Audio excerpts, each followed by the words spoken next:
سال 1386 در سالن همایش‌های شهر خوی جشنواره‌ای با شکوه افتتاح می‌شد. مردی لاغرندام، بلند قد، صورتی کشیده، چهره‌ای بشاش، با نگاهی نافذ و جذاب، آرام و سراپاگوش در لابلای جمعیت نشسته بود.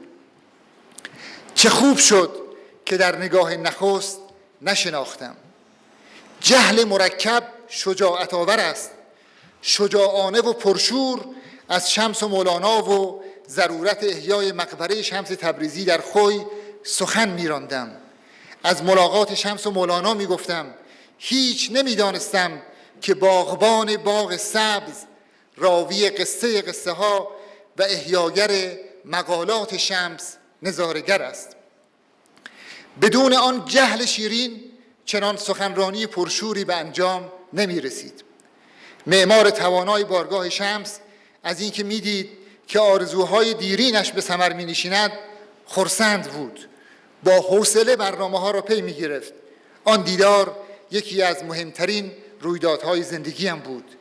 دیدارهای بعدی به بهانه‌های مختلف انجام شد.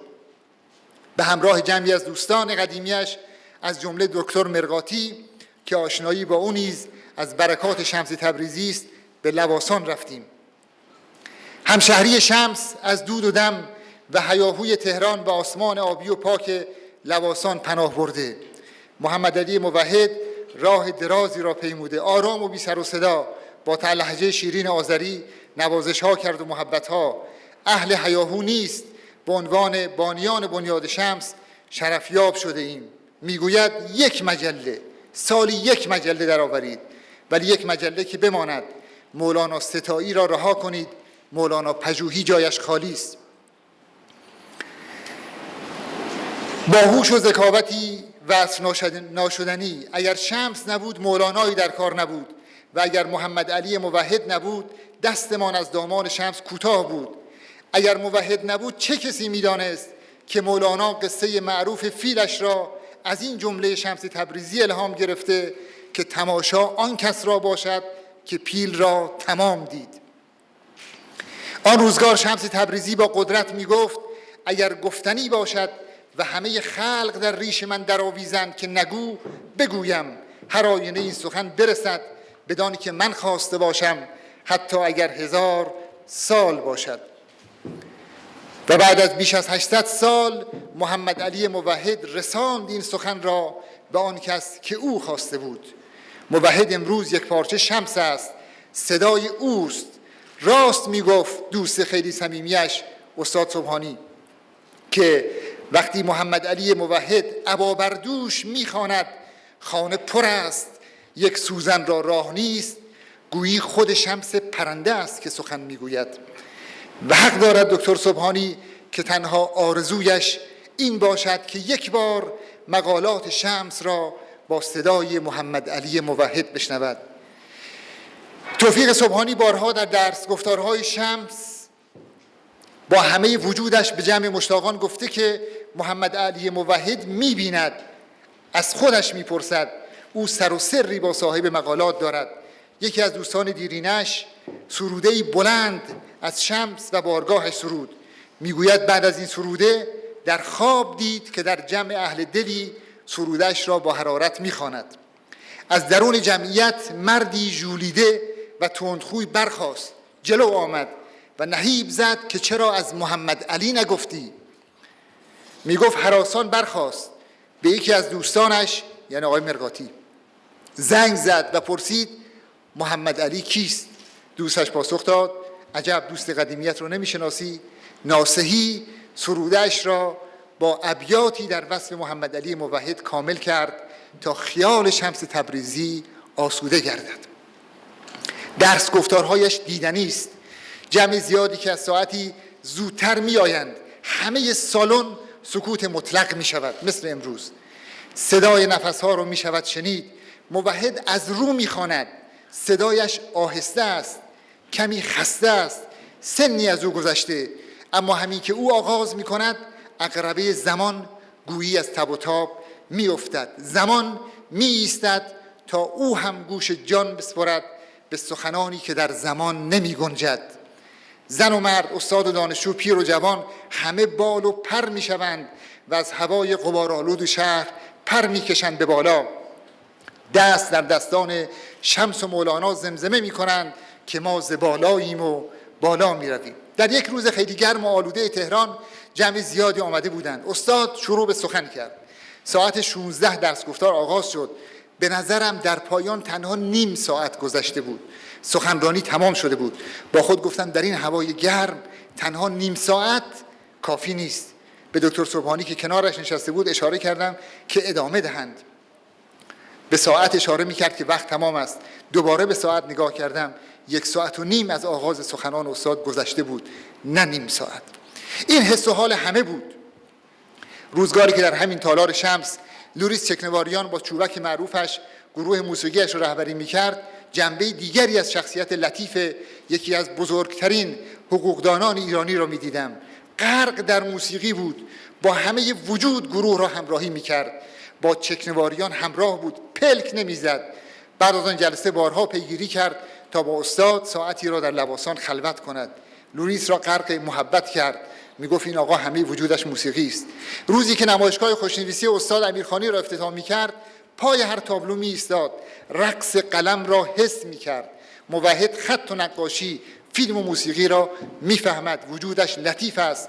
او یک هنرمند تمام عیار و هنرشناسی ورزیده است. زندگیش تابلوهای زیبایی است از زندگی. هر تابلویی در جای خودش در اوج.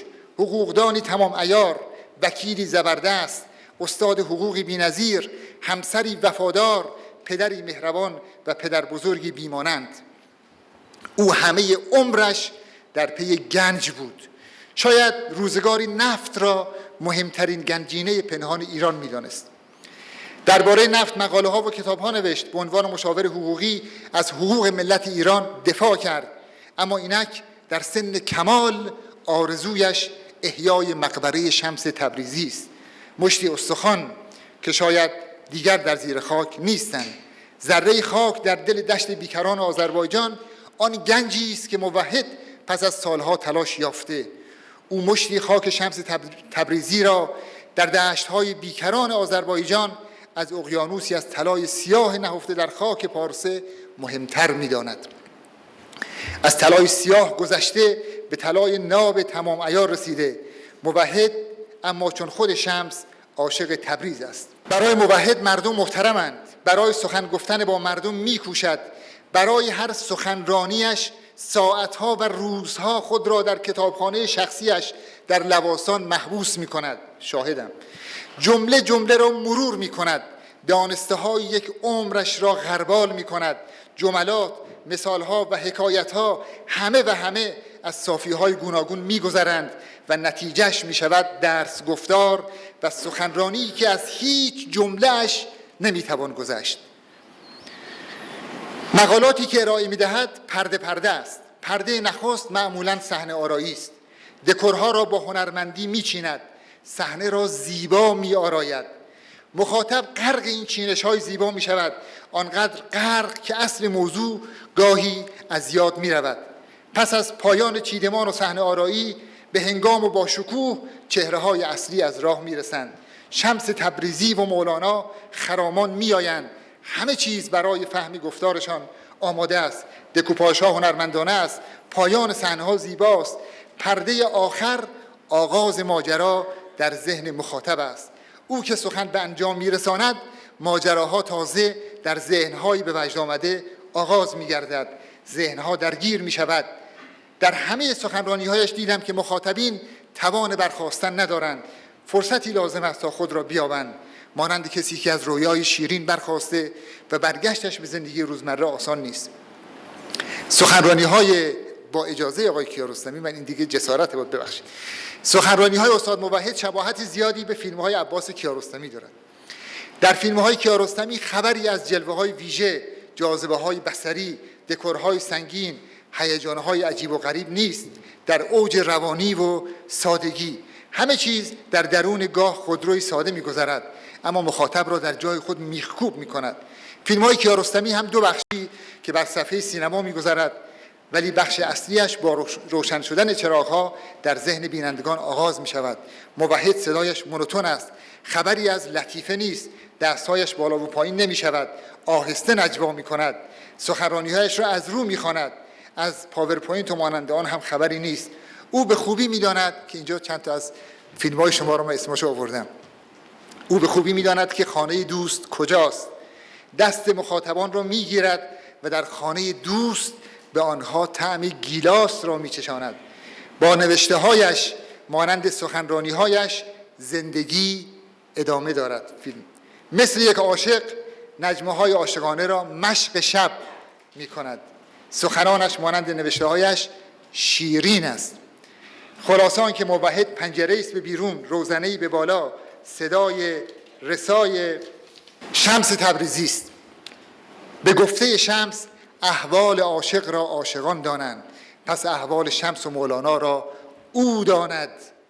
او به قول شمس هرگز بد نیندیشد، نهیب شمس را شنید که آن را برون انداز و از این پر شو. نیک دانست که آن سو یک رنگ یک صفت، خوش عالمی عالم حق. ندای ملکوتی شمس را به گوش جان شنید که در دل می باید که باز شود. با او که می نشینی از او خبری نیست، مانند شمس که می گفت من کو مرا خبر نیست، اگر مرا بینی سلام برسان.